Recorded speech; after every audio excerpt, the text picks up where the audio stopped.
All right, here we go. Technical fouls. I'm gonna start out with something Tom told me when I first started. Technical fouls. If your brain dies and you forget, it's always just roll the fist. We traveling. That's called a legal procedure. Use your basketball mechanics. Travel. If you forget to sign, that's your go-to on technical fouls. All right. On the technical fouls. All right. Think about it. The principal advantage or disadvantage. Basically, what are we looking at? A technical foul is caused the disadvantage to the team. All right.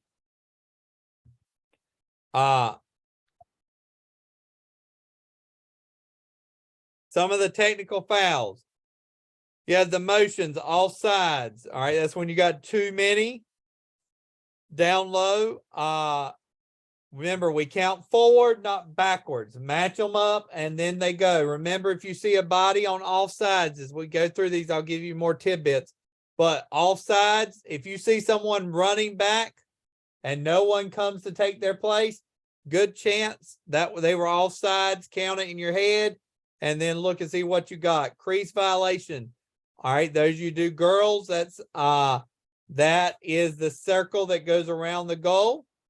Illegal procedures. Ward is when they're playing with the free hand. All right. Illegal contact includes holding. All right. When they take it and grab the other person's stick is the most common. Interference on the goalie is the normal one. All right. Also, you have the offensive version of that. Then you have push. Then you have conduct fouls, which we normally use on coaches, but can be used on players also. Stalling is in, we will talk about that when we get to stalling, but it's toward the end of the game. Motion fouls. All right, all sides. Not always an advantage, but must be called due to a line violation. Must be 7 in the offensive half, okay? Now look, when we look at this, again, my PowerPoint that I've got here talks about it's the one that we most often miss. Trust me, when you miss it, someone will yell it. So don't feel like the end of the world. Just take a picture of what you're seeing, then count it. All right. This in a 3-person mechanic. All right. The trail of fish, we all have the responsibility for all sides, but the major responsibility comes in trail. When the trail's coming up, substitutions and offensive players are what we're looking at. Subs and offensive players are what we're looking at. Trail is the primary to get this. All right. Trail has responsibility in 2-man. Look for toe touches in transition and then count forward to 7. All right. Count it when it's settled. All right. And once you have your settle, once you say, oh, we're good, then as the subs run it back and forth, you know where we're at. Any questions on that?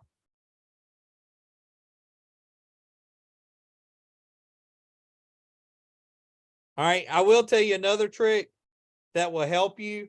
You'll see if a long pole runs down, most of the time you're going to hear, I'm staying back. I'm staying back. Go, go, go.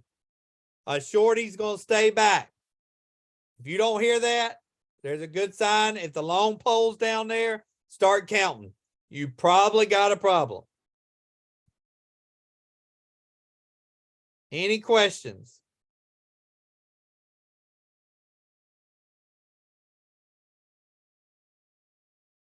All right, continuing then. I got a question. A long pole is defensive player, right? Yeah. Okay. Well, yes, that's where you most commonly see them.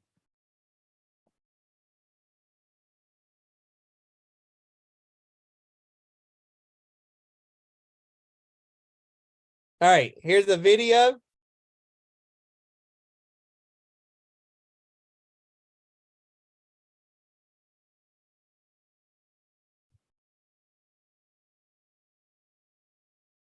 So count them up. They got 7. 1, 2, 3, 4, 5, 6, 7. Whose problem is this? Who's making the call? There's the long pole.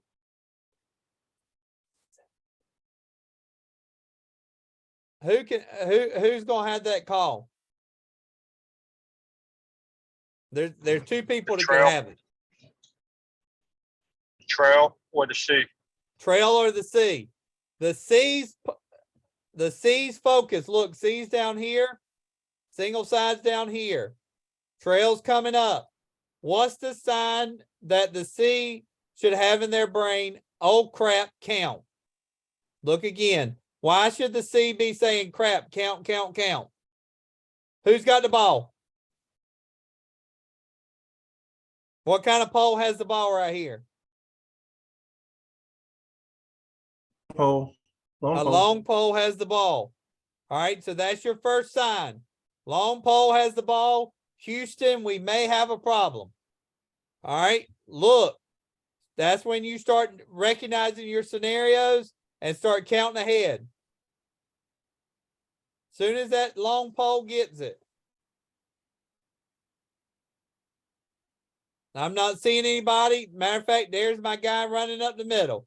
1, 2, 3, 4, 5, 6, 7. Oh, we got a problem. So that's where you can use your cheat to say warning, warning. 1, 2, 3, 4, 5, 6. All right. Here's you another one to look for all sides. If I hit the right button.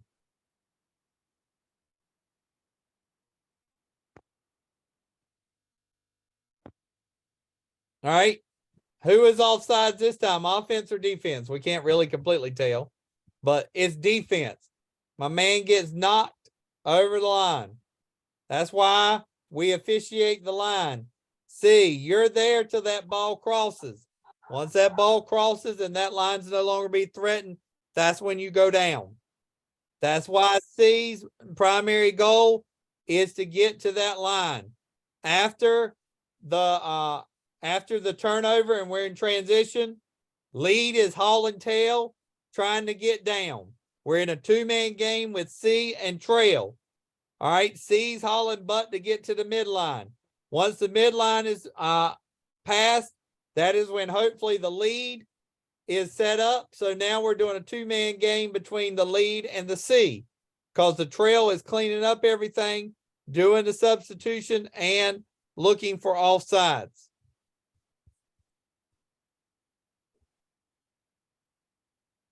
Crease violations. All right, not always advantage, disadvantage, but must be called due to a line violation. All right, can use play on. All right, remember we just hold our hand up, play on, and there we go. All right.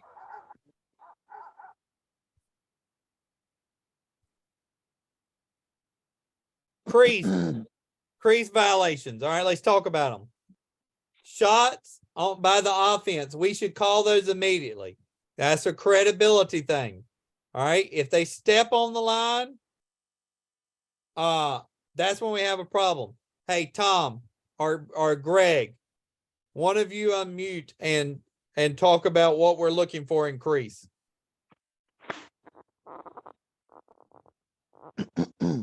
Tom or Greg?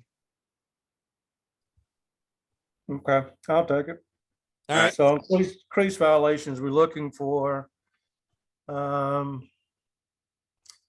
anyone on the offense that may step on the line and if they jump while they're trying to shoot, then chances are that it's a crease violation because they've flown over the line unless they were legally checked and checked out, not checked in.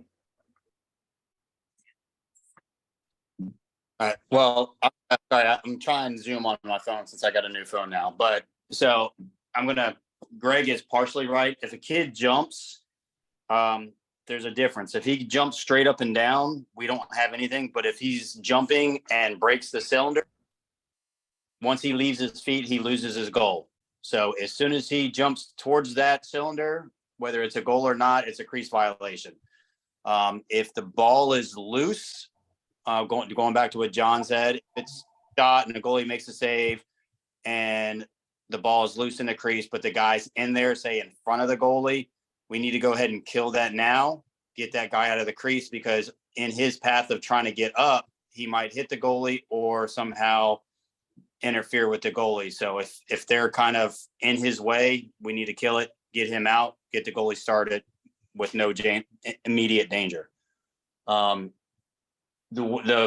We just had it in a college where a guy took a shot, his foot stepped on the crease, but a defenseman drilled him from behind as he was in it, but it shouldn't have been a goal because he stepped on the crease to start.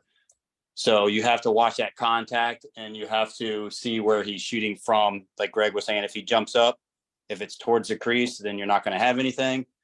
And you got to kind of look at his path. If he's kind of running where, hey, he's got to have some good breaks, or yeah, this is just going to be a bad play. You know, we got to look at that as it's developing. No, and one thing, as both Tom and Greg said, look, it's kind of like the warning sign for offsides was you see a long pole. It doesn't mean that they're always offside just because the long pole's there. Hey, the warning sign here for crease violation, if they leave their feet near the crease, there's your warning sign. Be looking, because there's a good chance it's going to be a crease violation. Doesn't mean it happens all the time, but it could.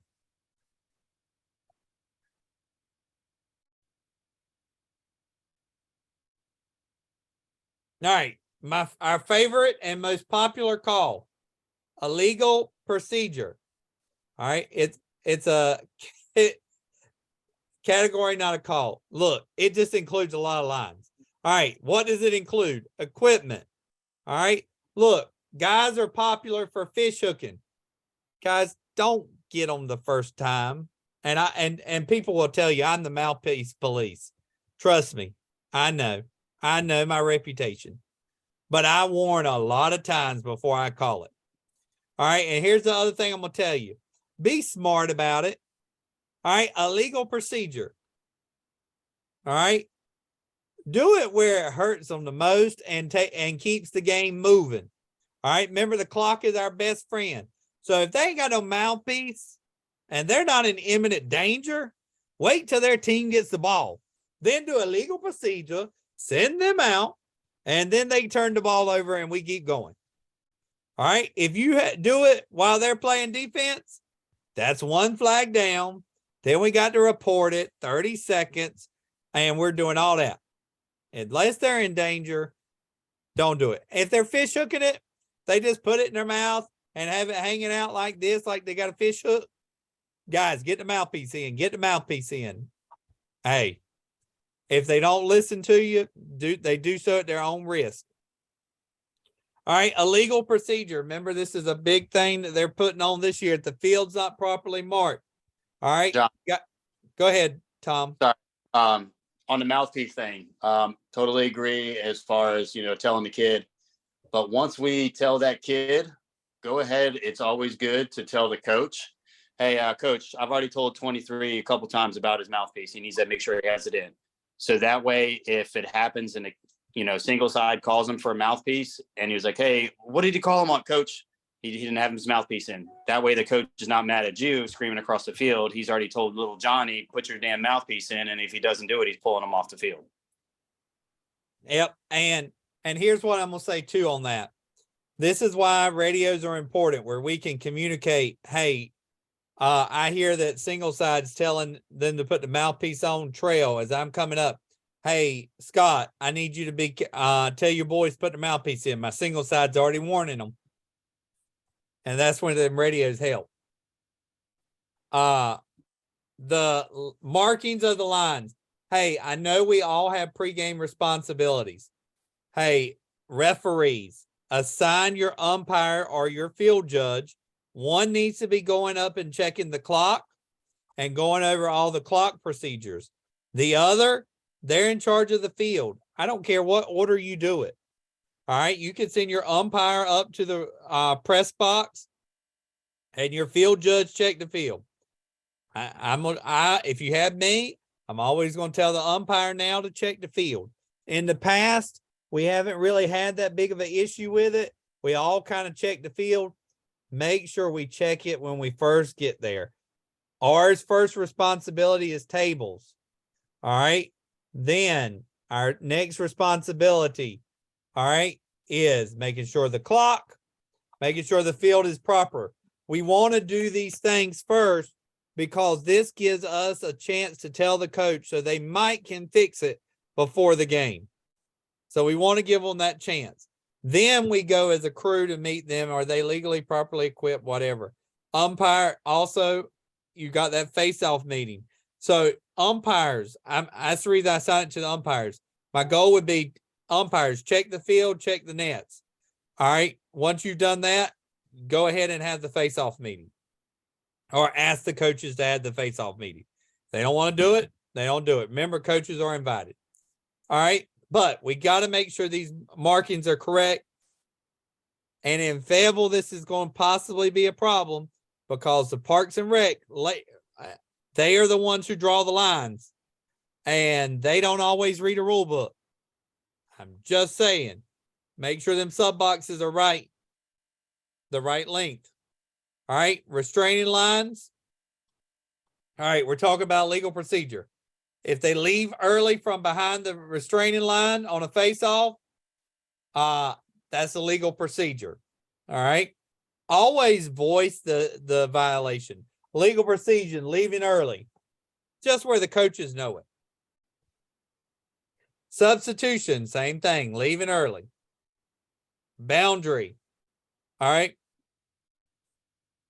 Playing the ball while your feet's out of bounds. I think I've seen that once in my career. It might happen, but I don't see it much. Long poles, no more than 4 at a time on the field. Guys, I'm going to tell you that one. You know how you call that one? Hey, they got too many long poles. They got too many long poles. That's exactly how you call that one. They will tell on each other. I promise.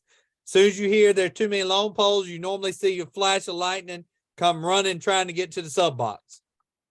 Take a picture. Count the sticks. Too many men. Count forward. All right. Delay of game. All right. This is where one of the things that we've got to make sure we do our part. We want from the time the ball hits the back of the net till the time we're up there and the ball set, we want to start within 20 to 25 seconds. How we do that, we hustle from there to there. We set the ball, we cut our timers on, then we write the score, and then we're ready to start. If they're not out there ready to go, when the buzzer goes off, affect the awarded team. All right. If they can't, it won't take them but 1 or 2 times and they'll speed up. All right. You can do a delay a game for failure to give 5 yards. Again, warn them, guys. Hey, back up, back up, back up. Now, I don't expect you to warn them all night, but first couple, go ahead and warn them. All right.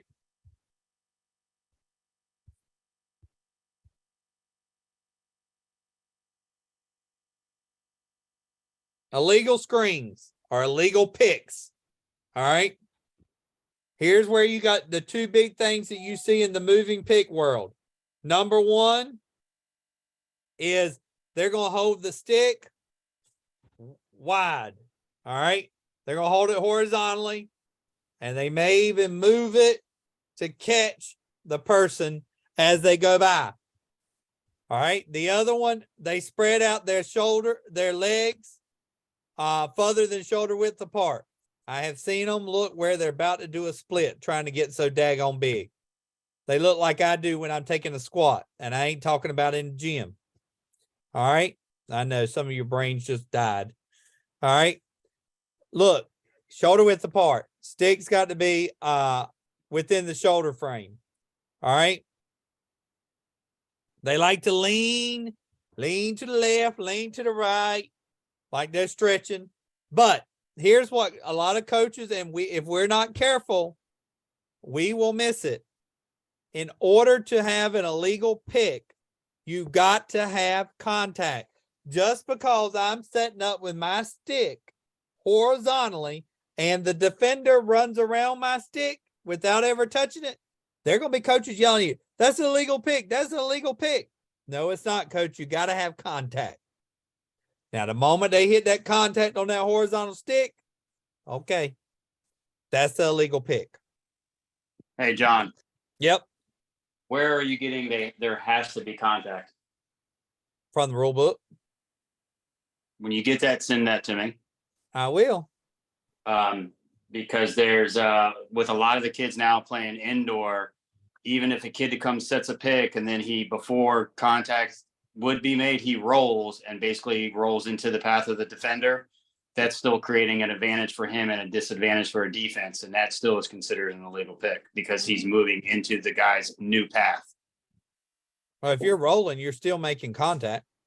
But I'm saying he's going to set a pick and then his feet are set, but before the defender gets there, he rolls like a pick and roll type thing, but he's rolling into the new path of the defender and contact's made, but it's not being called, and it's also being overlooked because a lot of times the defender, it will stop before contact is made, but he's creating an advantage and disadvantage situation. Well, and like I said, I'll find that part in it. And that's JJ can go in on that one, but I can't predict where a defender is going. Well, and it's the same thing when a kid has his stick down at his hip. If the reason why it's illegal and no contact is made is because the defender has to go around the stick instead of going around the body. That's why there still doesn't have to be contact for that, but it is called an illegal pick. That's why that stick has to be up. So I'll look it up and I'll get JJ to make a rendering on that, but you got to have contact because I can't predict where you as a defender is going or what I've all set. So we'll talk about it afterwards. There's a couple things afterwards. So. Okay. All right, here's a video of it.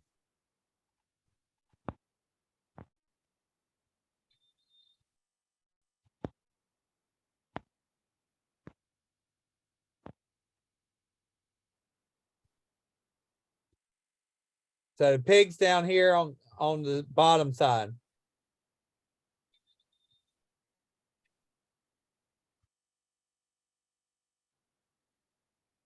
No legal pick to me. That's what I'm looking at. I think he leans into it is what they're trying to get. Yep. Watch his stick. He hooks them as he goes by.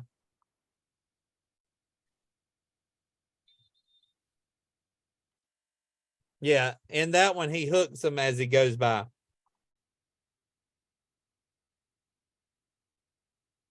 All right. Any questions about legal procedure or illegal picks? Yeah, in the rule book, it's on page 70. The legal offensive screening. It says no offensive player shall move into or make contact with the defensive player with the purpose of blocking a defensive player from the offensive side. In here, it says contact has to be made. Yeah, I don't have my, there it is. I understand what Tom is saying is that what he's saying is that if he impedes the progress, then in actuality, he is still conducting a pick. Yeah. So By the book, it says contact. And see, even where Greg is saying it's one of those gray areas to where you're saying, hey, well, you don't know where he's moving. Well, they do, because when the guy's got to come to the goal. And if it's a pick below goal line extended, he knows that defender is going to try to go under him. So he's going to roll that way to make the defender now have to go through the crease as opposed to going around the offensive player. And that's why a lot of times you'll see it a lot in box, but you're starting to see it more on the field where right before the pick, the old traditional was, hey, I'm standing there and trying to create contact until the guy's gone past. Well, now even a lot of the college is right before that defender gets there, they're rolling off of it because they're trying to play that cat and mouse game with the defender. I think in the high school game, and we can get a ruling from JJ, but in the high school game, I think that's a dangerous territory for us to start asking referees to start predicting where a defense is going and offense is. I think that's a dangerous place to get into. I've always heard and always read you got to have the contact. Well, and that's the thing. Like, so what I'm saying is it is dangerous. You know, it's a very gray area. But if that guy comes and sets a pick and then all of a sudden he rolls off and he ends up making contact as he's rolling off, technically that's still contact with that guy, even though he's no longer setting his feet still. He's rolling off that pick that he's setting, but he's still making contact with that defender. Okay, what exactly are we saying? Because I'm hearing two different things. If we just go by what the illegal offensive screening is, once there's contact made, regardless whether rolling or jumping up and down, am I to understand that? I mean, reading this rule book, it's a foul, correct? That's what I got. If you have contact, it's a foul. So there has to be contact in order for it to be illegal screening. And obviously he can't hold his cross, horizontal, trying to use his cross as an extension of his body to make the guy go around, correct? Yeah. And if there's contact on the cross, then that's obvious. But if the defensive player elects to go around that cross and not make contact, that's totally his choice. JJ, you gonna be around like Cape Fear tomorrow? Yes. All right. We'll kind of walk through it. Okay. That way it's more visual instead of just trying to get interpretations. Greg and I will both be there. Good. All right. Illegal contact. All right. Possession or no possession. All right. Basically, if they have possession, it's simple advantage or disadvantage. All right. Know the flow of the game. Know what did they lose the advantage to the point where they can't recover, or did they keep it? Did they keep the play going? And it doesn't. The spirit of the game does not call for it. All right. Loose ball, get the ball off the ground, control the game. Look, I love what Tom used to tell us. Hey, nothing good's going to be happening when you have 10 guys all in one place trying for one little ball. So, hey, if it gets a huddle in there and you see a loose ball push or a loose ball hold, call it, clean it up. All right. You can see the hold with the stick. The hold can happen with the stick, or it can happen with the hand. Grab it. I mean, a lot of times if you see them side by side, you'll see them grab each other. You'll see sometimes them grab the other person's stick.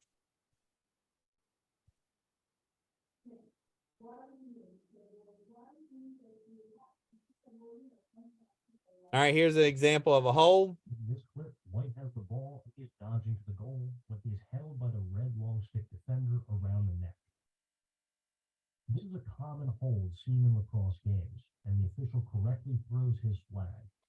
The red defender should be assessed a penalty of 30 seconds for this technical foul.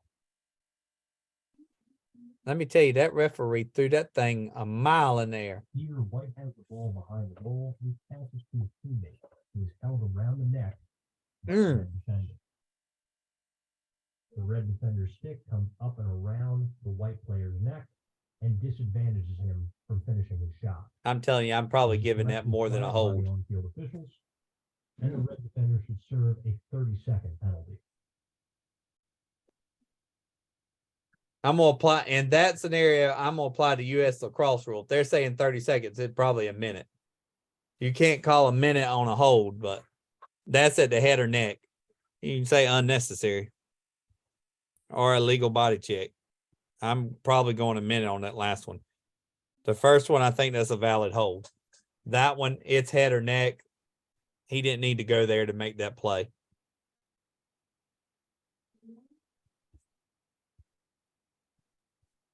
In this clip, White has the ball, is dodging the goal, but he is held by the red long.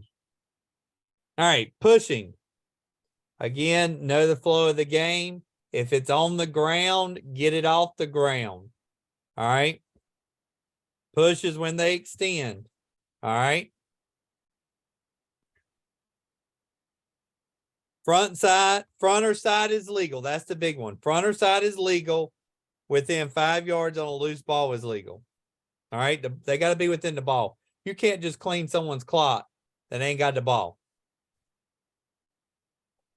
Or it ain't that, or that is off ball. Excuse me. Let me clarify that.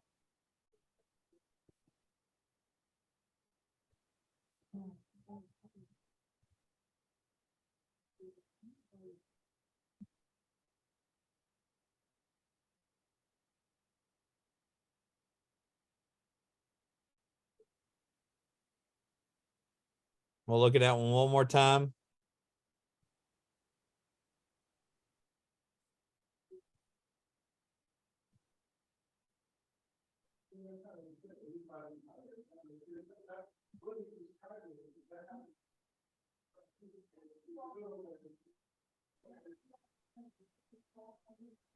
Let me try this again.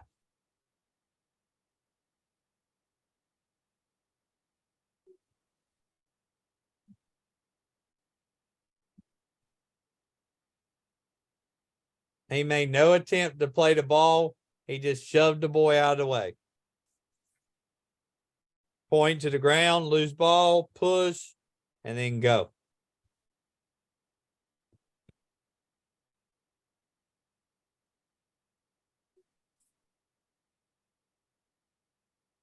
All right, interference. Can't interfere more than 5 yards from the ball. Off ball stick checks usually mean sticks must be dislodged. Defense illegally pushes offense into the crease. All right.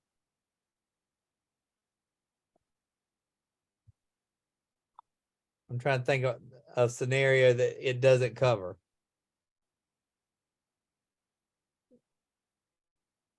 All right. This is the more common is the goalkeeper interference, which we'll see in a minute.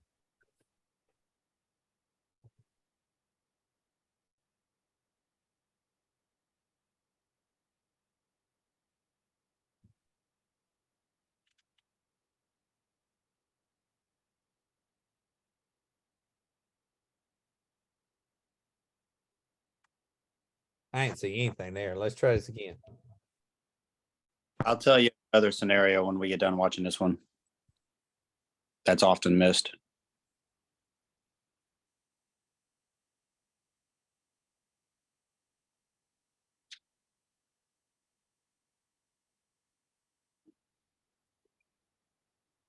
Yeah, I'm not seeing anything here. He dropped the stick. Oh, if they're showing that part there, more likely than not, the ball wasn't in flight, and the guy, the defender on the crease, checked the stick out of his hand.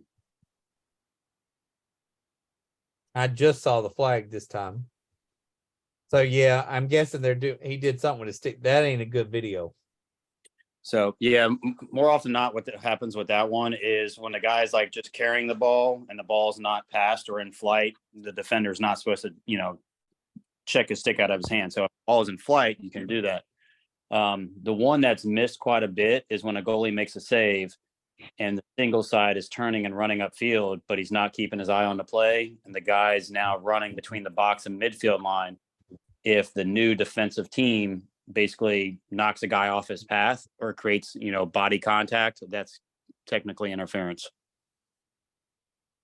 But that gets missed a lot because the single side usually is turning his head and running upfield instead of keeping his eye on the play.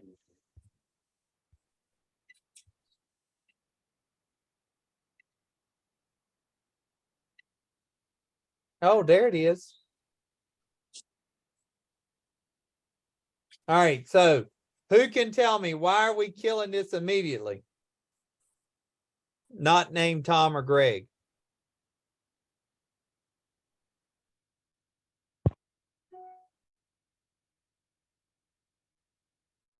Chris, why are we killing that? Running again?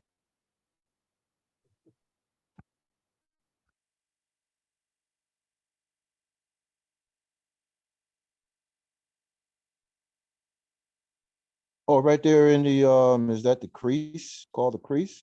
Yep, because the crease is involved, a crease violation has occurred, so we got to kill the ball then. We don't wait for goodies on that one. Hey, go ahead and play that again. Now, would give more than a push on this.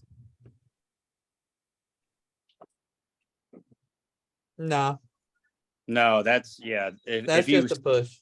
no, if you look at that contact though, that's straight in the back, and that would be very easily can called an illegal body check. Because what's his intent here? Is he playing the ball at all? Is he has anything to do with the play? And the ball's No. more than 5 yards out. That's a valid point. So he has no intent to make a lacrosse move. He has no intent to play the ball. He's just coming just to knock the kid to the ground. So if a push, the kid would stumble. He just fucking knocks him over. Excuse my language, but yeah, he just knocks him. Is that a play where you would throw the flag and play continue on for No. advantage? Plays dead because of the crease. So yes, Okay. that's two good points. If he does that and the kid does not make contact in the crease, you throw the flag and you keep playing. If he knocks him and he touches the crease or any part of his body's in the crease, you would kill it, because technically now he's in the crease, even though the action that caused it was illegal, but he's in the crease, and now you have to go and adjudicate the foul because you have a foul by each team technically. You could also call a cross check since he extended his arms, Yeah, that's what I think. Say you could go cross check here too. but Yeah, either way, it's illegal in the back. Yeah, there's so many things you can call, but the film is kind of hard to see. But definitely, minimum illegal body check, or like Greg said, a cross check. You just got to be able to see it a little bit clearer. Yep. The only thing that's in his favor is he didn't come from far to push him. Yeah, and for the new guys, if you see that, call something, because that's going to clean up the game. And if we don't call that as a team, we will be calling other things a lot worse later. So it would have been okay if I saw that, didn't hear a whistle, my whistle come in, and if I didn't remember the mechanic, I do the legal procedure. Not on this case. You're throwing a flag. You're killing it. You're blowing the whistle because he's in the crease. So one thing you got to remember with the legal procedure, 99% of the time, a legal procedure is just going to be change of possession or a non-time serving penalty. This is a time serving penalty. Right, right. That's a great point. But to answer your question, Chris, in a flag down scenario, just go over the headset. Hey guys, this is what I saw. Okay. And then your partners will tell you what to do. Okay. Yeah, if you see something and you're like, that doesn't look right, like something was very off, you can always throw the flag. You can meet at the earliest convenience, say like, we'll let it play. And then if we need to take a goal away, if it happened, then, hey, he was in a crease, and we can be like, coach, explain to coaches, this is what we had. But you can always meet with your crew, but it's good to throw the flag because you can always pick it up. You can't not throw a flag and then after a play, go ahead and throw the flag. Yep. It's easier to wave it off than to throw it late. So if it looks funny to you, Chris, you're like, man, that looks weird, throw the flag. And then your crew will help you. And worst case scenario, we do the easiest thing in the world. We just wave the flag. Woo, we're going off.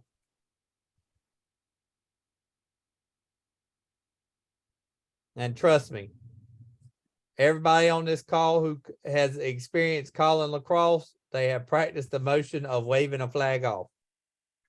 So now this is a easiest case scenario. Say this defender, knocks the ball out of the attackman's stick, and then that guy makes contact where it would be a push. You would have a play on, but if you want to throw the flag, you can throw the flag because, hey, it didn't look right. And then basically, hey, what did you see? Break down the play. It's like, oh, well, he just pushed him. Okay. Well, coach, hey, we had a loose, while ball was loose, we had a loose ball push, flags wiped off or inadvertent flag. But you just saw that something did happen. And 9 times out of 10, a coach is going to say, hey, he's looking where he needs to look. He's not looking, if you're the single side at this play or if you're the trail, you're seeing something that's not on ball. So that means you're paying attention to the full field.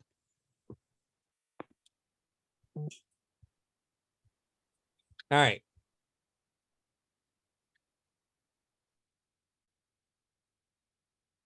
Game management fouls. All right. Let's talk about 2 things under this area. Conduct. It's used to get coaches and players under control. Look, conduct is your greatest weapon. A coach won't stop arguing and his team has the ball. You've answered his question and he continues to yell and scream. And you said, Coach, where's your question? If they just want to yell and scream at you or across the field, hey, conduct it. If they like that, hey, if they like that, what I call the Errol Daniels move, hey, you conduct them. Errol Daniels, if they throw that hand and wave you off after you ask a question, conduct them. Until that's the best way to do it. Most of the time, if you conduct somebody, it's going to take care of the problem. Now, some of these coaches don't realize that the conduct is just the first step of the ladder. All right. Conduct is used on coaches and players. All right.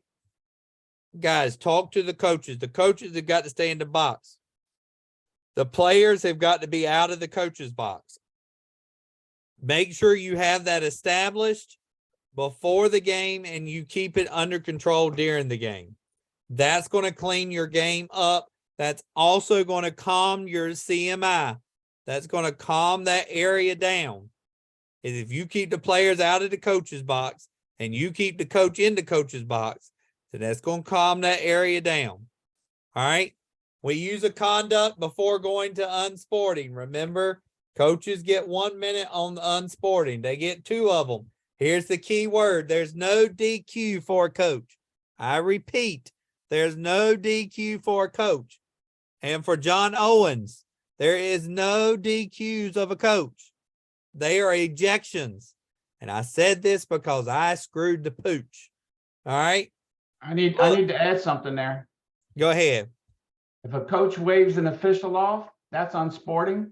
That's disrespecting an official, and I don't care if the flag comes from across the field. In basketball, it's a technical foul. When the coach waves off an official, in any sport, it's waving off an official. Lacrosse, men's, it's unsporting. So don't use the conduct. If they wave your partner off, hey, that's unsporting. That's what the boss man says, so boss man gets what he wants. Finally.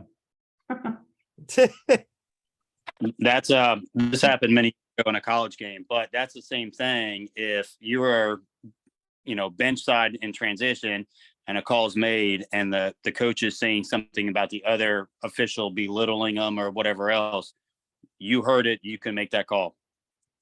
Unsporting. Yep. And here's what I'm going to say on this. This is, guys, we use headsets. Use it to your advantage. Tell your coaches hey, coach, we got headsets. You ask the closest ref, we'll get you an answer. Especially these guys down in Fayetteville when we're in conference play, they're used to us using headsets.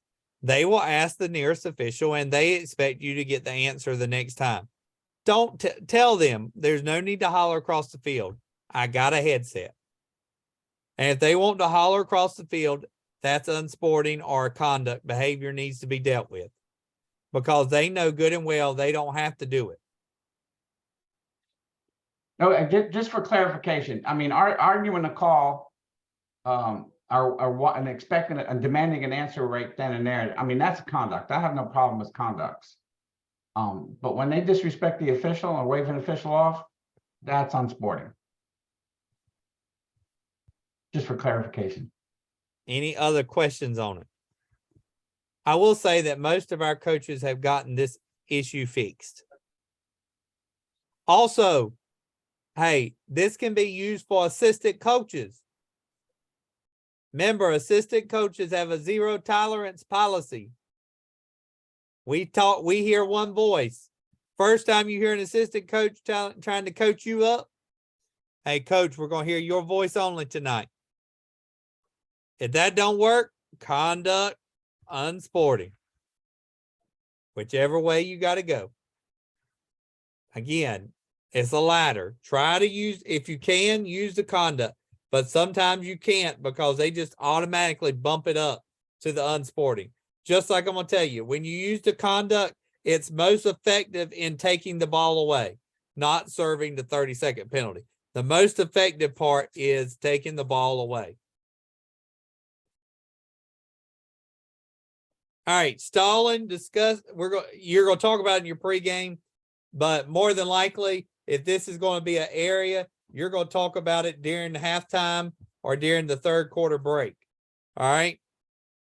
Last 2 minutes of the game, 4 goals or less. All right. We grab our belt. That's the sign that says, hey, I think we should look at the stalling, putting the stalling on. All right. We want to make sure that the winning team has control of the ball. Then we're going to tell them to get it in, keep it in. All of us will make the signal that you see on the screen. All right. Once they get it in, they got to keep it in. Only way it can go out is on a shot or pass deflection, Tom or Greg. I just lost it in my brain. Or Paul. The only way you can have a stall warning off is end of a quarter, a valid shot, or a change of possession. Okay. So loose ball getting pushed out does not do it. Correct. All So right.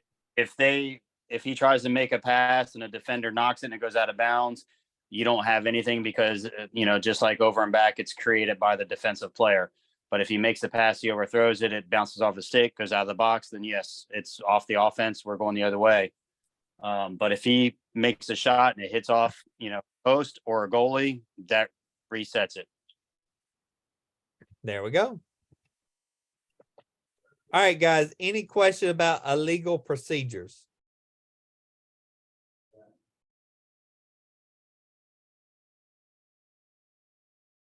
All right. While you got JJ on here, any questions for the upcoming? One quick thing on that stalling Yep. is it doesn't necessarily have to be the last 2 minutes of the game. It can be, just about any time, but it probably would take one of the more experienced guys to look at each other and try to determine if they're actually stalling or just having trouble running plays or can't control the ball or something like that. And then we Yeah. usually indicate that if we think it is by holding the belt buckle. I Yeah, think and I've Greg- seen it once.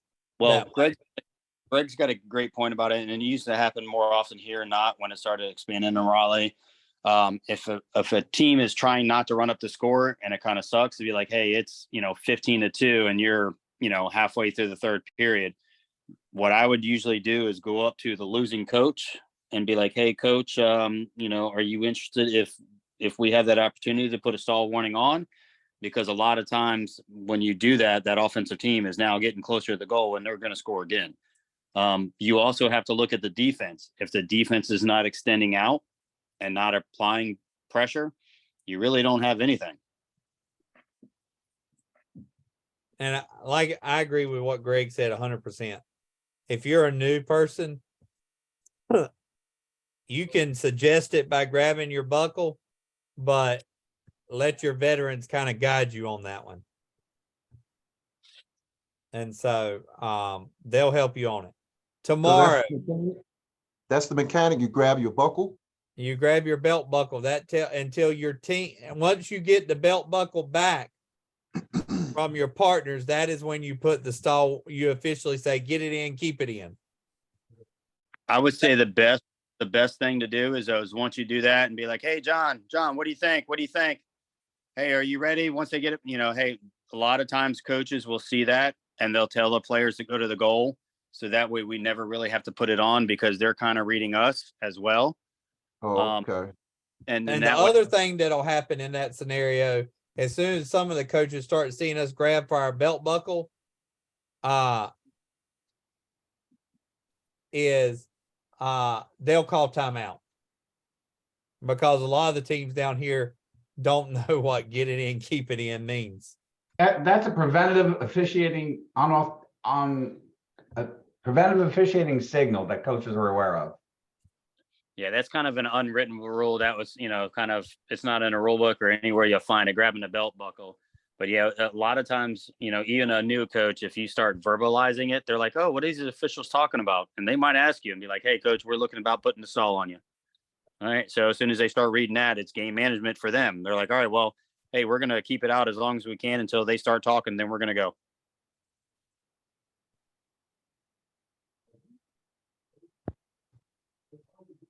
All right, JJ, any parting words? No, I'm good. Make Have sure a good you season and enjoy. Any questions or problems with the field or something?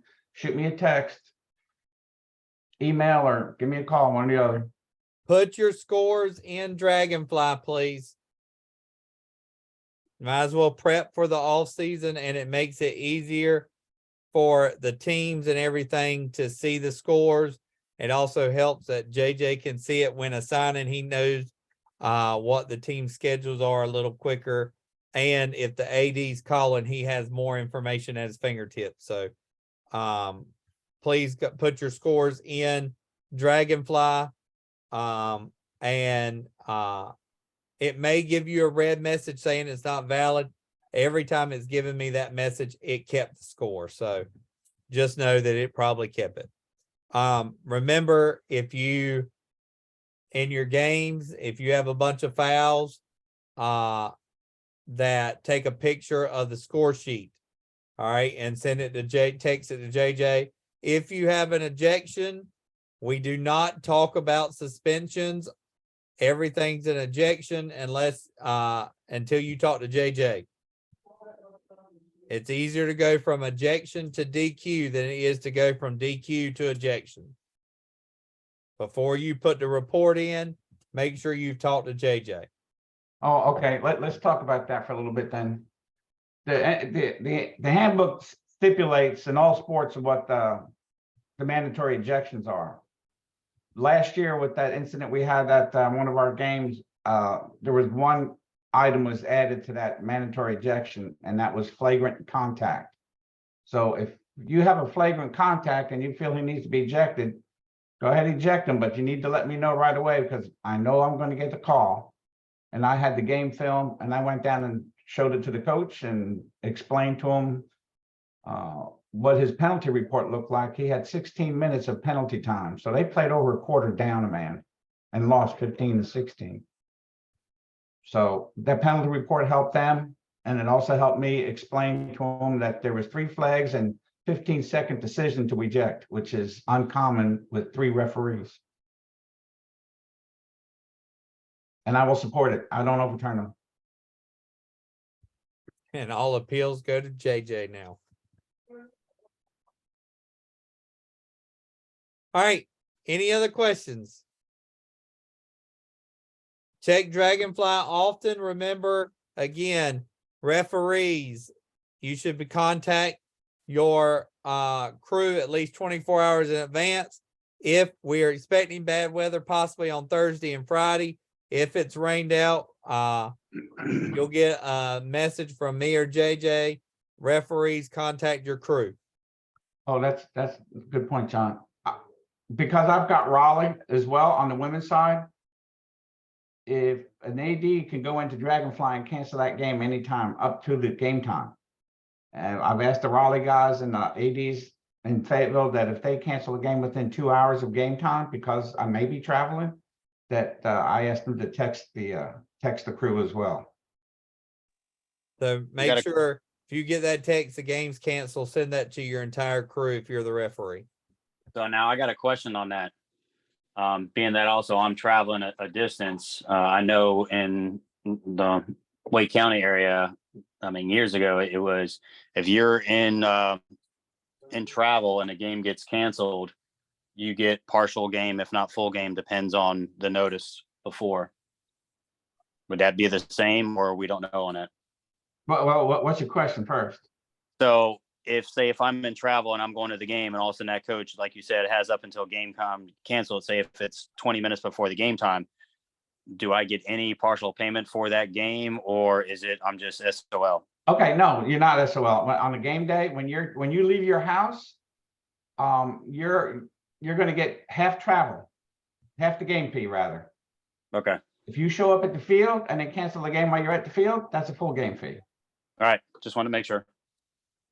Hey, that's a good point, because you're going to have to let me know that so I can go in there and adjust the game fees.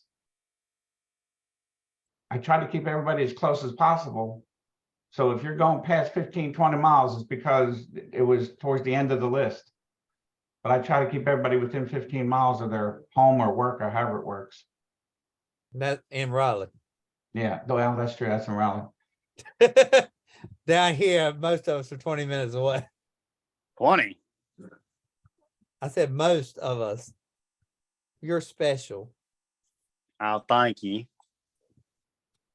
But guys, I look forward to working with you in the season. And as always, my phone is available. If you have questions, and if I don't know the answer, I will tell you I don't know the answer, but I'll research it and find the answer. So guys, have an amazing season. Look forward to working with all of you. Use the headsets to your advantage. That's what they're there to help. Carry your long sleeves and your short sleeves, especially early season. Y'all know how it can go from 70 degrees and we're sweating our tails off to in the girls' game to the boys' game, we're freezing our nannies off. So make sure you got everything with you when you're on site. All right. If there's nothing else, I'm good.